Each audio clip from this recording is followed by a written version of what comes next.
Okay, I want to welcome everybody.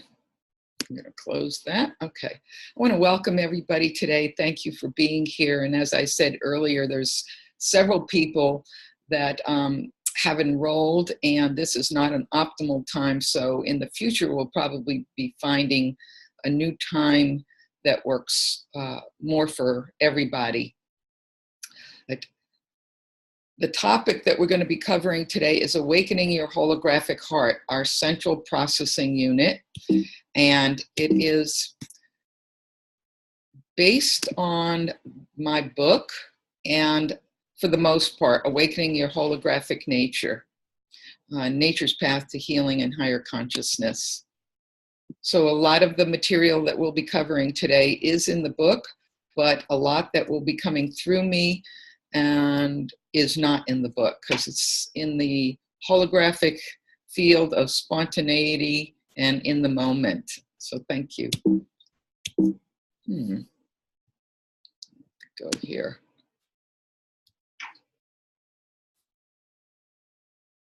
So this first image, Awakening Your Holographic Heart, the thing that I want to, some of these are going to be repeats, because there are certain principles, and as you see these images over and over again, there's an imprinting that occurs on the subconscious level and on the inner planes that takes hold and helps you to understand sometimes the energetics and to actually see the energetics that are being orchestrated from a soul level. The important point in this image is that the human being in the middle, you can see the vortex open at the top and the vortex open at the bottom. And that channel of energy that runs through the human body is an ever-exchanging, infinite, open channel of energy and communication holographically with the universe.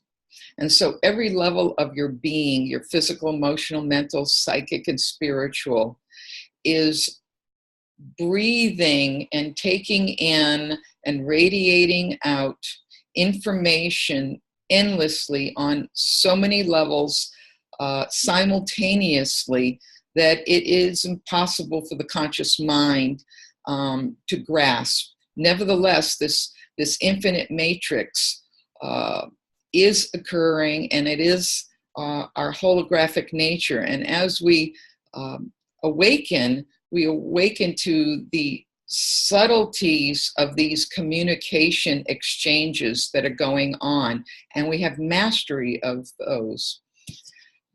This is another image that is in a way two-dimensional, yet showing the same thing, that we are infinitely connected as holographic beings of light and energy exchange, information energy exchange. And the governing principle in that information energy exchange, there's two things, the hardware and the software. The hardware is the DNA. The software is our connection with source, our connection with love, our ability to live as love, as a universal energetic foundation for higher functioning as holographic human beings. Again, another image here that says the same thing, that the heart, as the heart beats and it pumps blood, it is more than a muscle. It is an electromagnetic, with each beat, it's an electromagnetic energy field that is expanding outward and communicating with the universe. And it is expanding and creating the infrastructure for our individuation. That infrastructure being that toroidal template, that toroidal energy pattern that infinitely is exchanging with the cosmos. This next phase that I want to talk about, there's some facts and some really good groundwork to begin to understand the heart and the nature of the heart, and where is science even going with understanding the dimensions of the heart. And a lot of this was taken directly from some neurocardiology research and heart math research. And as of present, the heart is by far recognized more than a physical organ that pumps blood and oxygenates our system. The heart is a sensory organ. It's seen as a sophisticated center for receiving and processing information. Now, this is a real quantum leap for modern science. Yet, with physics and science, we are beginning to evolve to the place where we can begin to see this. The heart-brain, in other words, the nervous system within the heart, enables us to learn, remember, and make functional decisions independent of the brain. That the heart has an intelligence that can work completely independent of the brain's cerebral cortex. I think that's phenomenal and fantastic. Because I'll hold that comment, but the heart's field acts as a carrier wave for information, and that information provides a global synchronizing signal for the entire body. A global synchronizing signal, unified field entrainment. Pulses, the energies of the earth, are picking up your pulses and energy, and vice versa, which is why, I'm going to hold that comment again. Our electromagnetic and energetic communication system operates just below our conscious mind, okay? That the subconscious, just below our conscious level, is where all the information exchange, where all the action is, multidimensional, holographically. And what's also interesting and proven now in modern science is that one person's brain waves can synchronize to another person's heart. So if you are if you are radiating the higher frequencies of love and acceptance and unconditionality, wholeness, as your vibratory state radiates that, another person's brain waves will begin to synchronize with your heart. That is a primary principle. And nature has a really good example of how that happens and why that happens. The nervous system acts as the antenna, which is tuned to and responds to the electromagnetic fields produced by the hearts of other individuals. It's so beautiful because, you hear everybody saying that love is the answer. The Beatles, all you need is love. Every master, every tradition on the planet goes to this fundamental universal energy principle of love that is a transpersonal reality that permeates our galaxy, our personal universe. And the heart field is directly involved in intuitive perception. The deeper the heart goes, the purer the intelligence and clarity of the heart, the greater the ability for intuitive, psychic perception. And it's the heart field's ability, as it grows and expands in that unified field of love, that it couples, okay? It couples, it merges as the knower to the energetic or Akashic information field, okay, the Akashic, what is recorded in the dimension of time, past, present, future, all parallel realities, all possible realities. This coupling, it goes outside the bounds of time and space. It infinitely connects us as social species.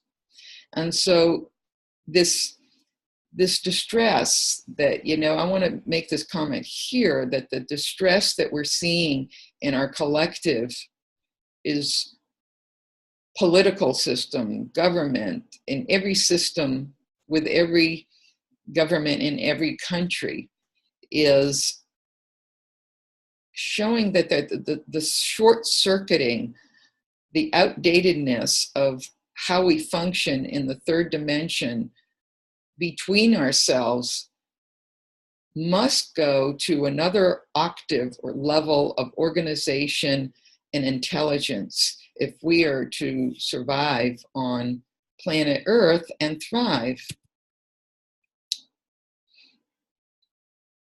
Nature's first step, mapping human intelligence, the heart of love governs.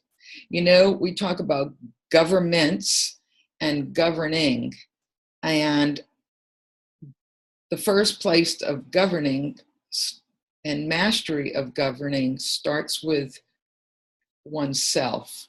And it starts in the central processing unit called the heart chakra, or the heart. The heart, this is how nature spelled it out for us.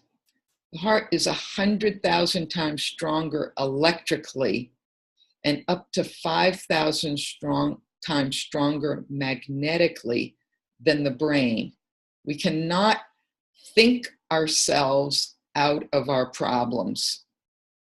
We cannot solve our problems based on our beliefs, thinking, processes, strategies, structures, the mental model that we have been attempting to govern and to create rules and laws by, until we master what the dimensions of the heart is about and why the heart is the governing principle for this whole planet.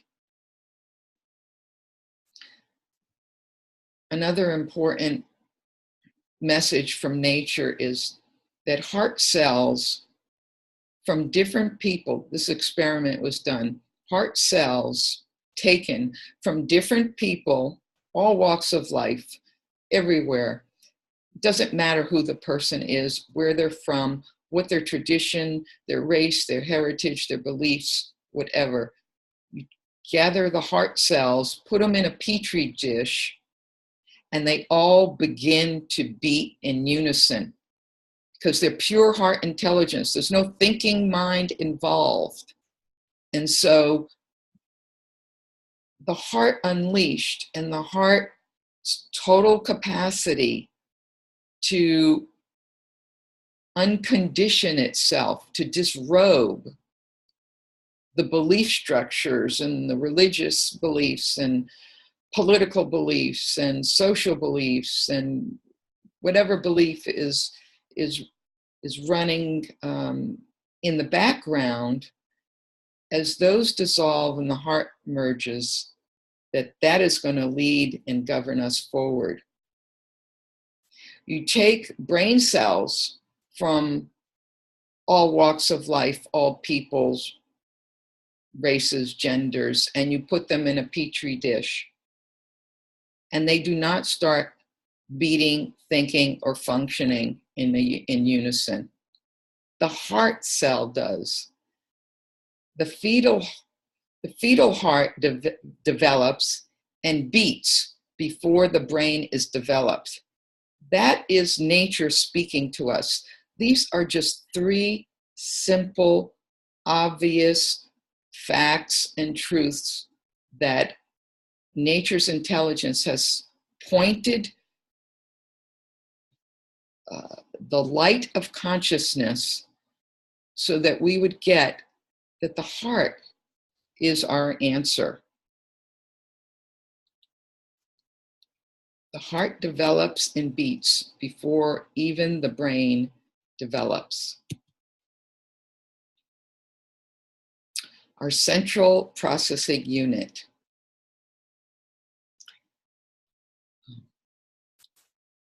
And a couple key words in this I want to emphasize is unconditioned heart. We hear unconditional heart, and again, there is a mental process that gets activated, and that word becomes a little bit used as a cliche.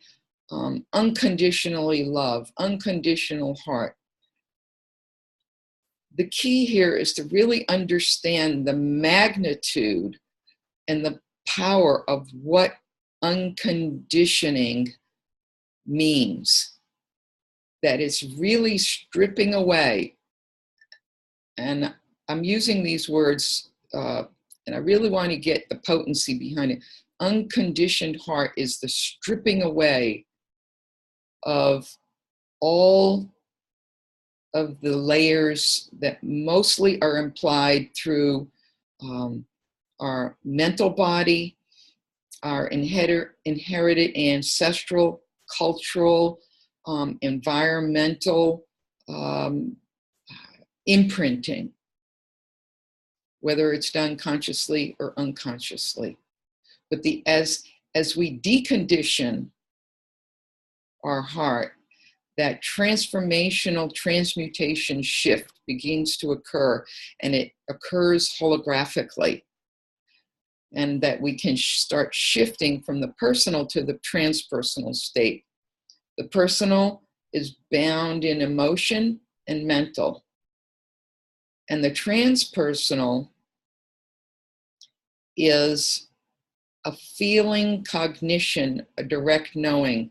It's a higher order of intelligence that is coupling, as I said earlier, with the unified field of intelligence, the Akashic field of knowing.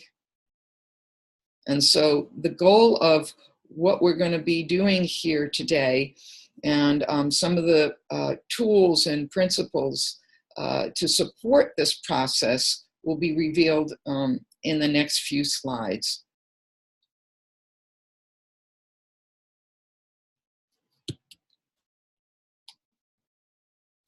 Now, holographic energy healing, alchemy, and epigenetics. Those are probably three words that everybody hears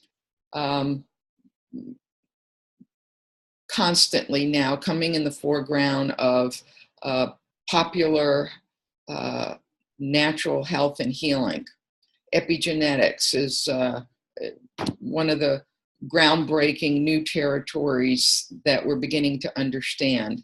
That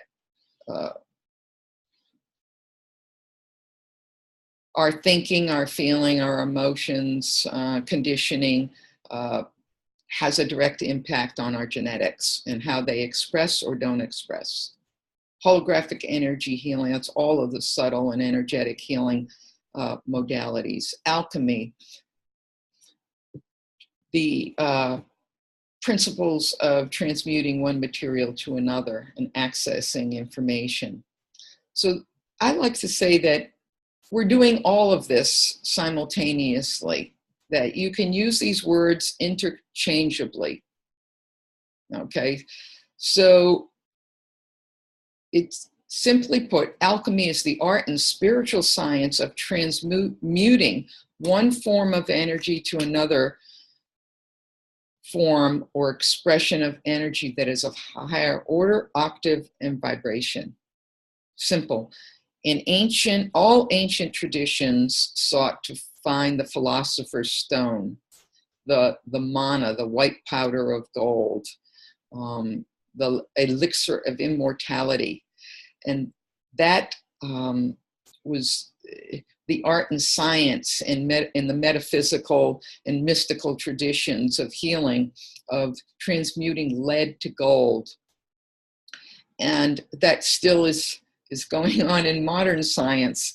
And yet alchemy, there's a spiritual level to understanding transmuting lead to gold, because what you're doing when you take all of these holographic elixirs, the gem elixirs, the color therapy, the flower essences, the herbals, other types of healing modalities, what you're doing is you're transmuting, heavier energy, dense energy, the lead of your, the lead in your physiology, or the lead in your emotions, or the lead in your mental thinking, to dissolve, resolve, and allow it to rise, to ascend to a higher level of functioning, vibration, and resonance. And this course is designed to allow you to gain conscious mastery of the alchemy, because alchemy is going on all the time. You drink a glass of water and that triggers an alchemical process. You start hydrating and your cells respond, and there's a shift, and maybe you flush out some toxins. There's an alchemy that's going on just below the surface all the time. But you can consciously empower yourself and master the transmutation, transformational process that returns your soul to the oneness, to the God force.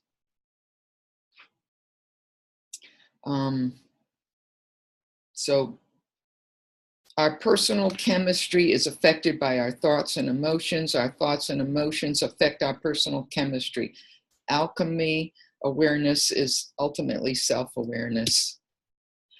A few of the primary leading forces of nature and the consciousness codes and intelligence that nature provides us with to allow this alchemical holographic awakening process to occur is plants, creating the temple of the soul,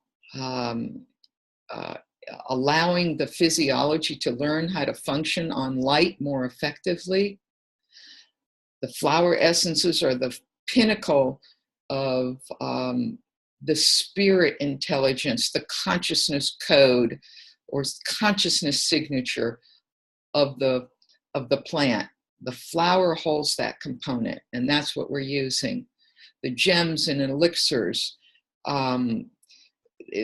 hundreds of thousands of years of record keeping, okay, planetary, interstellar, and terrestrial record keeping through its geochromatic intelligence. Awesome. And the sacred geometry that is inherent in all life, the plants, the flowers, the gems, the people, animals, the whole planet, our galaxy, this sacred geometry is the language of the Godhead, is the language of God.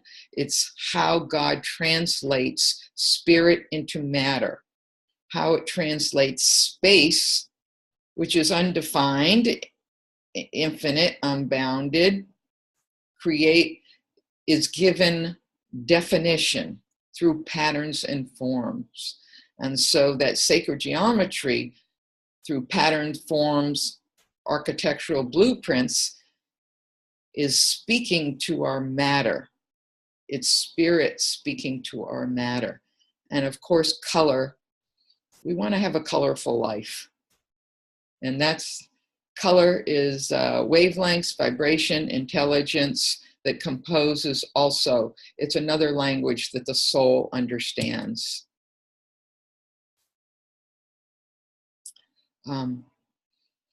So going forward, I'm going to start introducing in this module a little bit of the botanical spectrum and supporting our physiology to really be the housing unit for higher functioning of our holographic nature. And one of the things many years ago is I realized that, okay, I can use herbs for this and oils for that and flowers for this.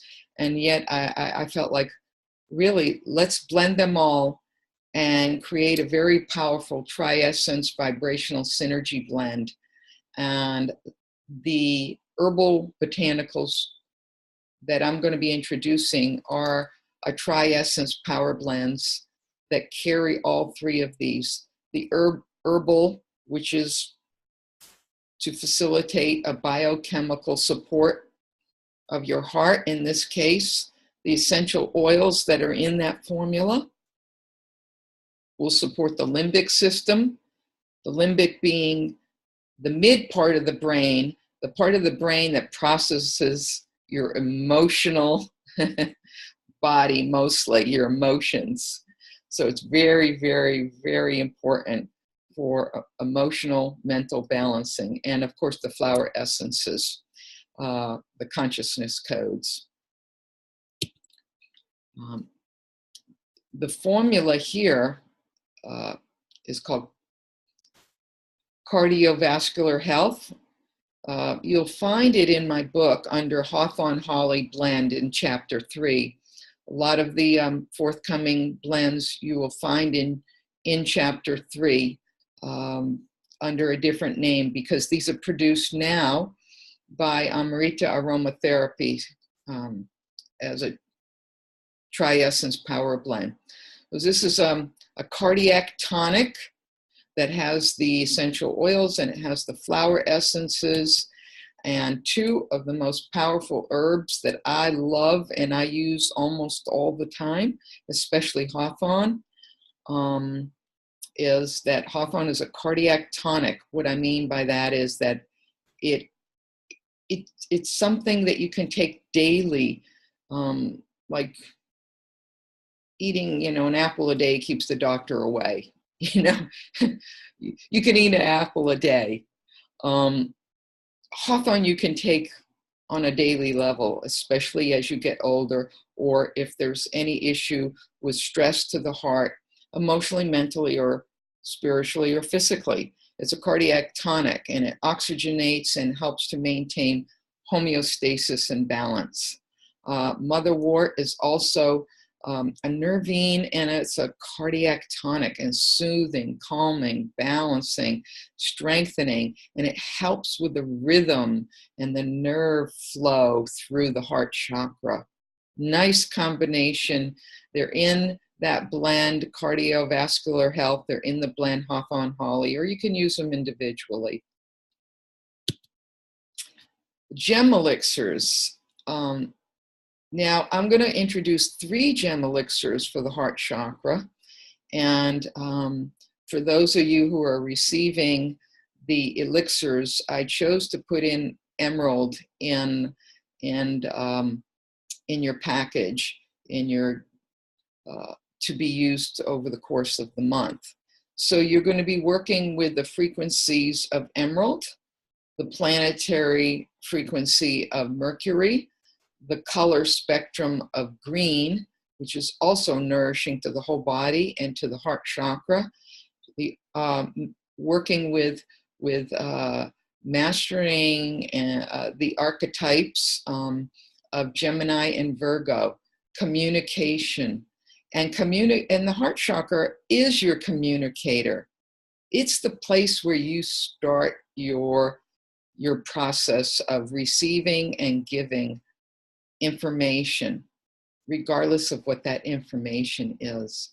So emerald supports your communication exchange. It also helps to attune and align you to the frequencies, the pulse of Mother Earth and her support and nourishment, and helps you to feel and grow in the spectrum of appreciation, gratitude, abundance, connectedness to nature, and heart centering. Some of the areas it overcomes is, as you can see, lack of love or affection, grief, feeling disconnected, like that. You don't have to have any of those negative kind of tendencies, and I hate to use negative, but I'll just say congested or stagnant or heavy. I'll call it the lead that we carry around consciously or unconsciously. You may be aware of it or not, but it's going to work with all of that and take you to the next level. It's a growth process. The other, next, is white sapphire. We used diamond last time, and I use diamond and white sapphire a lot interchangeably. The white sapphire, my personal experience is it's a little bit more softer and gentler in a particular way with the heart chakra. It'll tune you to Venus, the planetary energies that and the intelligence of that planet. It is clear light. It can reflect and refract a full spectrum approach. It opens the third eye, and particularly the heart chakra, and it helps with the mastery of communications, Gemini and Virgo. Again, the thing that I like about white sapphire is I feel like it has a feminine quality to it. It allows the sense of feeling the grace and fluidity flow through your physical and subtle body. And it helps with dexterity and integration, balancing the polarities. Okay, rose quartz. And just start to notice, again, the colors that nature is using to indicate that these are for the heart. You saw hawthorn and motherwort in the white, pink, reddish spectrum, heart chakra. You know, we're seeing white sapphire, rose quartz, the pink, white heart chakra spectrum. Now, rose quartz is also an incredible one. It was really a hard choice. And you can get any of these should you want to integrate them into using them on a daily basis or as you personally choose. But it's a universal harmonizer, and it helps with self-love. And I like to emphasize the self-love, because that self-love then radiates out to a universal experience of just establishing the field of love from the personal to the transpersonal level. It's nourishing and strengthening and self-validating and empowering. It builds a confidence in yourself as a loving and deserving loving being. So it's beautiful in that way. It helps to overcome lack of self-love, denial, traumas like that. You can read about all of the gem elixirs and all of these archetypes and the color spectrum in my book. There's a lot more in-depth information, but we're giving you the highlights here today. Bleeding heart. So I'm going to go to the flower essence, okay, the consciousness codes, the spirit signature that is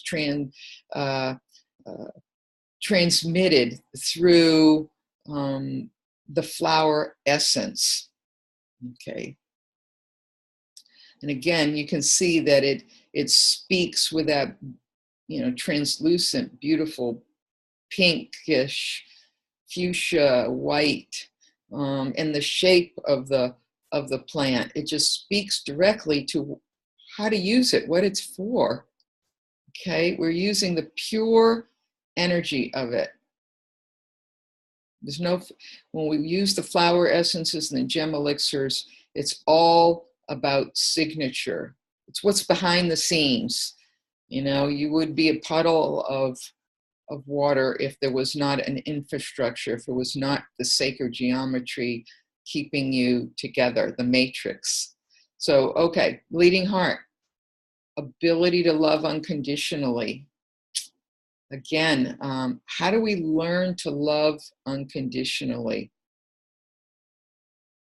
The learning comes when we release our needs for possessing, expecting, controlling,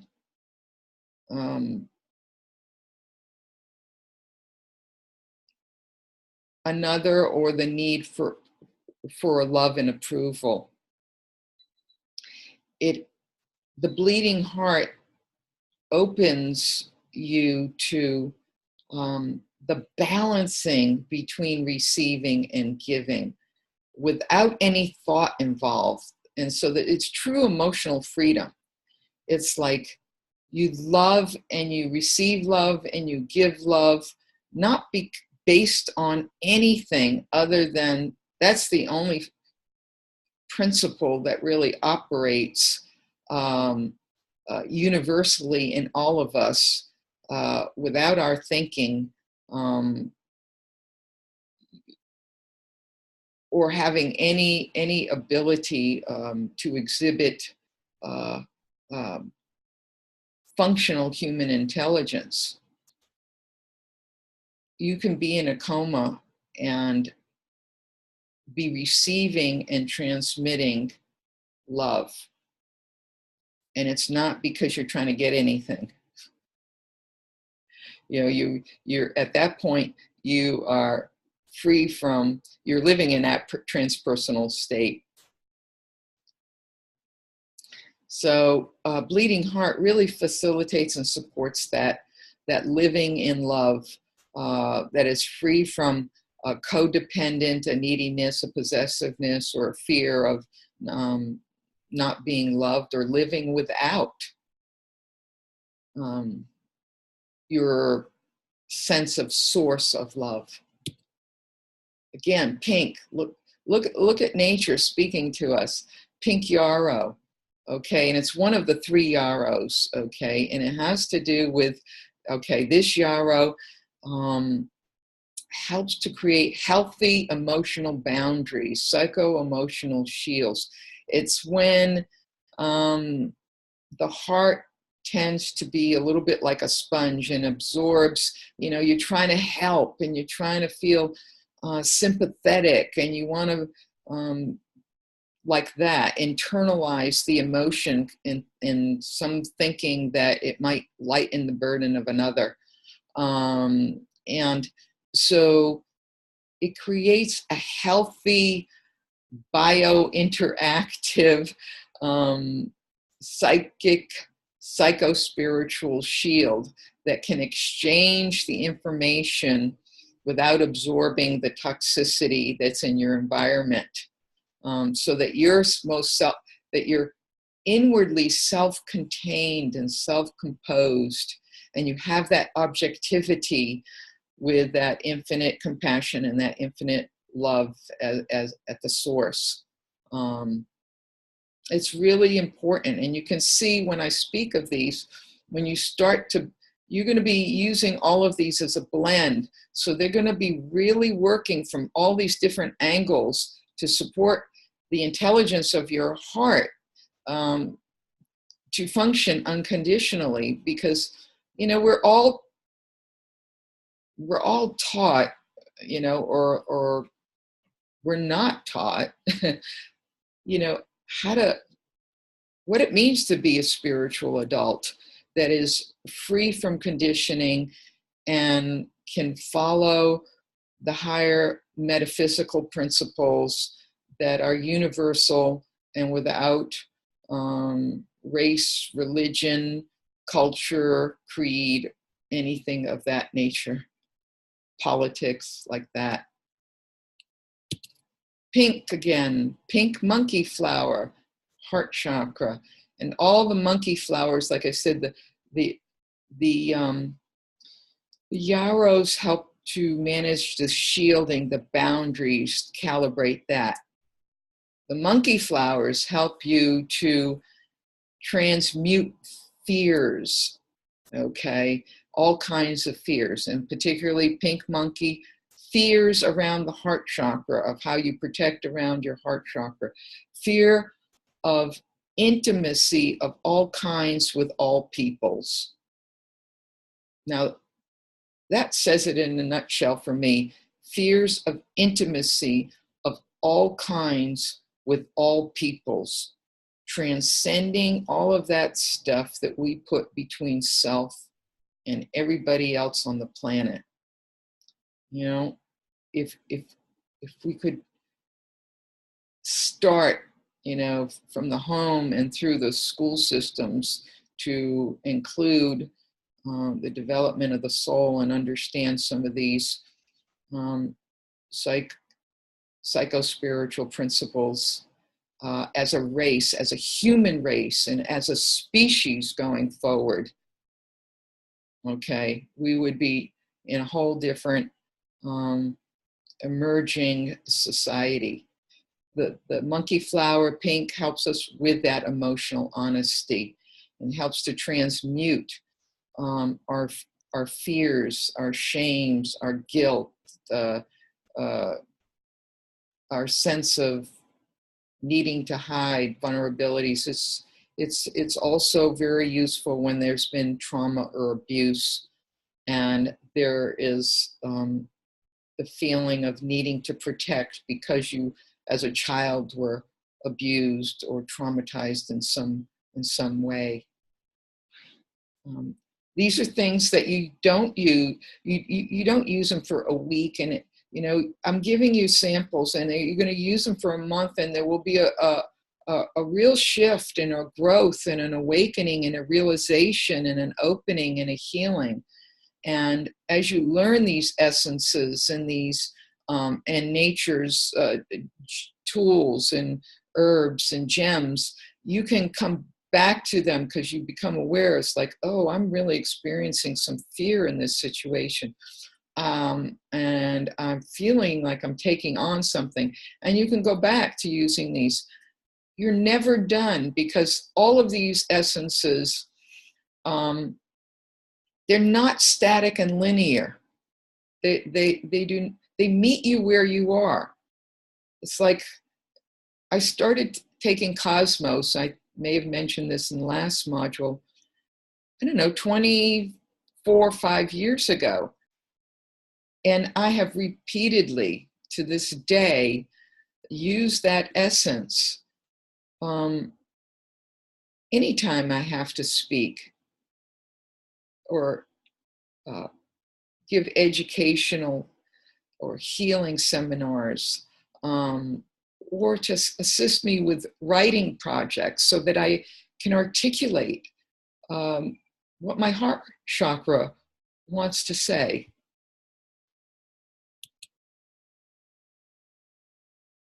So Wild Rose, again, another pink spectrum. You keep seeing that nature is intelligent, and it really has simplified things for us.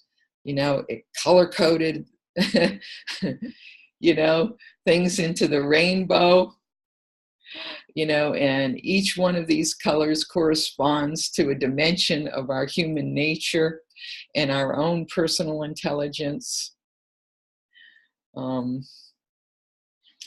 You're looking mighty pink these days. You know, you're looking mighty loving and open and sweet and gentle. Okay. Wild Rose, bottom line, it merges, it fuses spirit with matter. It helps to cultivate the zest and enthusiasm for life. It's when you're feeling a little disconnected, a little apathy, a little, you know, when you get to be a teen sometimes and you just feel like, oh, there's nothing really. Everything's boring.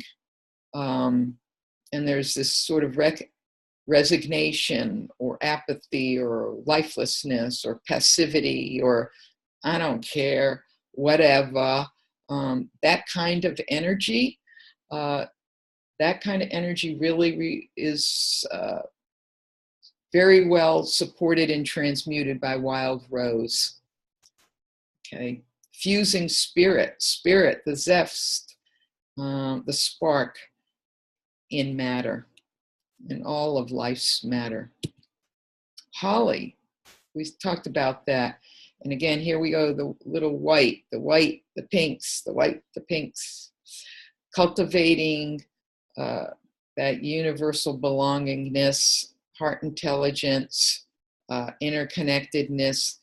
Now, Holly is the one that I describe that helps to cultivate what I call the finest feeling level of the heart. And that was a term that I first heard my spiritual teacher, Maharishi Mahesh Yogi, say that in meditating, you're cultivating the finest feeling level of the heart. You're transmuting the emotion. You're transmuting the thoughts that create boundaries into this pure feeling intelligence that is not in an emotional state. It is a pure intelligence state. Now, this next one is not pink and it's not white. It's got a little yellow orange.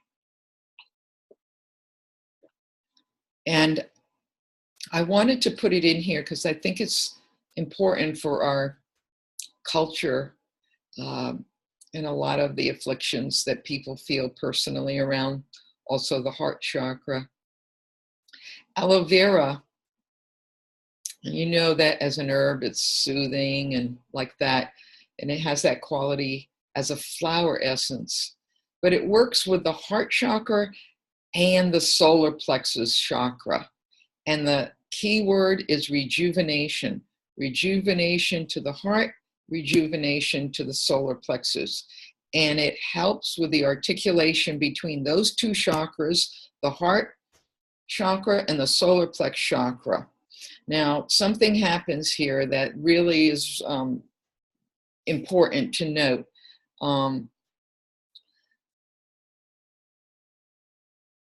That aloe vera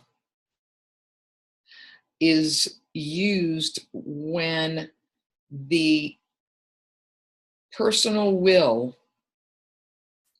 the ego, the determination, the fire element is a little out of control and dominating and pushing the entity, pushing you to extremes that create overstriving, workaholism, exhaustion, a burnout feeling. It's when the solar plexus thinks, ego, it knows best, and it overrides the intelligence of the heart chakra. I hope that really makes sense here. This is really important, and it's one of the things that I think really creates a lot of complications for people in our modern society. And the last one is zinnia. And zinnia, I call it, connects us to our inner light child. And our inner light child is the heart. It's the heart-centered part of us, and it's that part of us that is innocence itself. So zinnia, key here, cultivates that original innocence. You know, as young as we incarnate with a real innocence and purity. You know, the slate, for the most part, there is some ancestral imprinting, but for the most part, the soul has a real unconditioned, not yet conditioned, to a large extent, innocence. And so the zinnia supports and helps to recalibrate, reset the emotional heart chakra body to that field of innocence, and helps to bring back the playfulness, the lightheartedness, the joy, the emotional freedom, objectivity that you experience as a child. There's very little self-consciousness as a child. That's something where we're taught and we start to get conditions. Self-consciousness is an indicator of conditioning. And so that zinnia really brings us back to that childhood freedom. It helps overcome stagnation and dullness and overwork, feeling stuck like that. So I want to just conclude with saying a couple of more things, and then opening it up for questions. That this process, so what we covered today is on its way to you as two formulas, starting with the emerald gem elixir, and a combination of all of these flower essences in a formulation blend that will speak to your heart in all the ways that we just mentioned today. And that this is part of, I feel, a calling. And it's a calling to our spiritual responsibility to ourselves and to humanity. And that we begin to set a new template, create a new paradigm, new archetypes for this outdated third dimensional reality to recede into the background. It's obsolete, it's over, and it is jamming up the works totally. And to move and ascend to a higher order, higher octave, higher superfluid template that is based on love and mastery for all human beings on the planet. And it's important that these essences, this path, the nature's path to healing and higher consciousness, are vibrational reinforcement, okay? Vibrational reinforcement to uphold your infrastructure, to be impenetrable and invincible and incorruptible. That these principles that are our birthright, I feel, are survival hatch into a benevolent society and species that can prevail and thrive on our planet. So thank you for participating. And what I would recommend is there will be continual themes that will be emerging. I'm going to have a summer break. So what I would suggest is that if you'd like to continue with working with a transgenerational ancestral clearing, we can refill those. We can refill any of the gem elixirs or the heart chakra formula. Just continue the process and see where it takes you. And in the fall, I'd like to introduce some new modules, freeing the power of the mind field and intelligence, how to awaken the higher dimensions of intelligence functional mind versus thinking mind, accessing our genius and accessing our cosmic mind. And then another one that I have in the queue is God's language, a little closer look to archetypes, blueprints, psyche, and soul, and looking at the triune function in these archetypes. It's really, I've got some wonderful mappings and images and a lot more to come. So I'm excited about you all continuing along the vibrational path of awakening and starting a new series in the fall. And this is how you can contact me.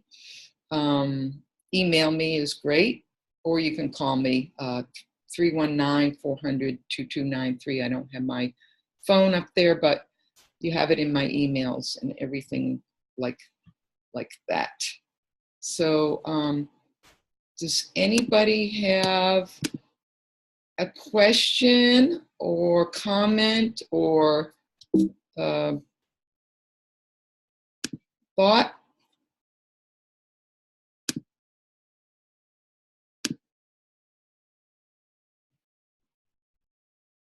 I like looking at the pictures. Oh, hold on.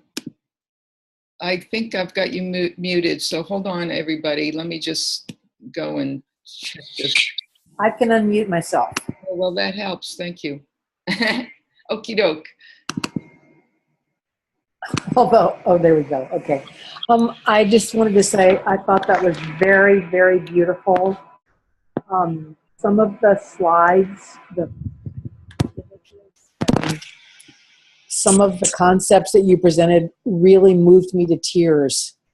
They're, I mean, I'm just really profoundly moved by what nature has for us and how utterly disconnected, so much of our society seems to be from these things, including myself. And so I'm just really grateful to be exposed to this information at a deeper level than ever before. So thank you.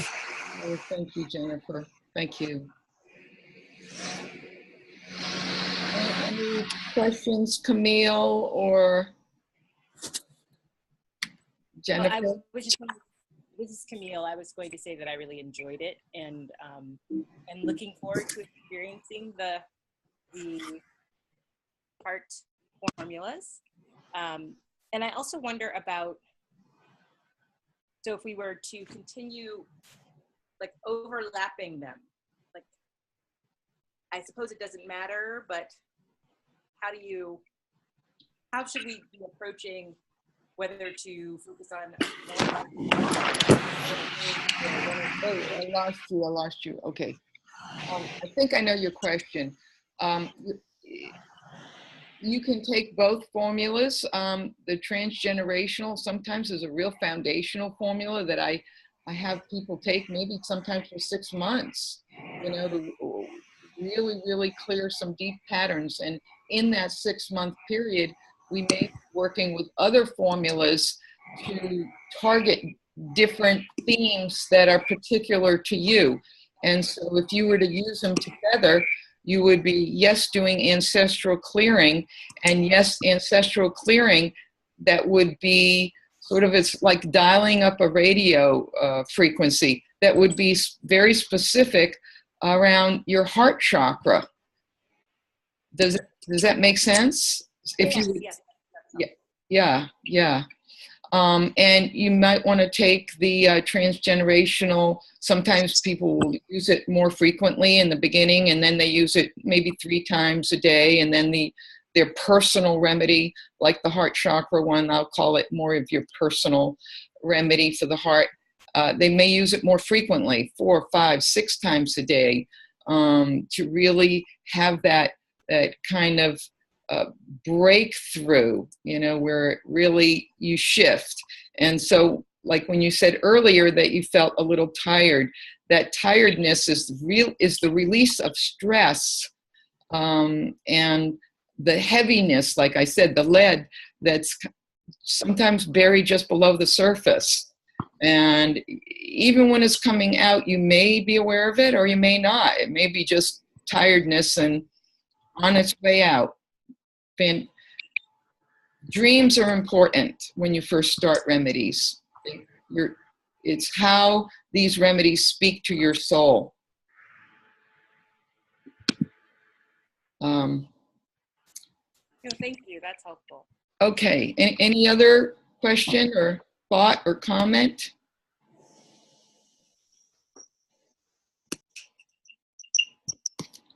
Okie dokie.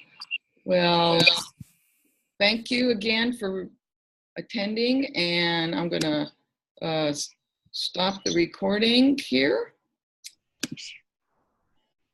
And